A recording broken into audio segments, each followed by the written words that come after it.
আজ সকাল ঠিক 10:47 জামালপুরে হালকা মাত্রার ভূমিকম্প অনুভূত হয়েছে। স্থানীয়দের দাবি, কাঁপুনিটি প্রায় 3 থেকে 5 সেকেন্ড স্থায়ী ছিল। মুহূর্তেই এলাকায় উদ্বেগ ছড়িয়ে পড়ে।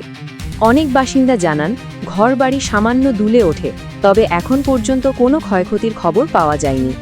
এদিকে বাংলাদেশ মেট্রোলজিক্যাল ডিপার্টমেন্ট (BMD) থেকে এখনও পর্যন্ত এই সময়ের জন্য সরকারি মাত্রা বা উৎপত্তি কেন্দ্র প্রকাশ করা হয়নি। ফলে কাঁপুনিটি কত মাত্রার ছিল তা এখনও নিশ্চিত নয়।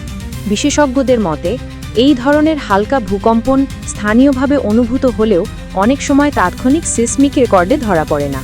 স্থানীয় প্রশাসনের বার্তা, পরিস্থিতি স্থিতিশীল, আতঙ্কিত হওয়ার প্রয়োজন নেই, নতুন কোনো কম্পন রেকর্ড হয়নি।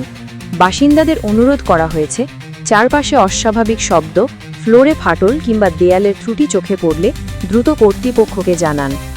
এখন পর্যন্ত এটাই সর্বশেষ আপডেট। নতুন তথ্য পাওয়া মাত্র জানানো হবে।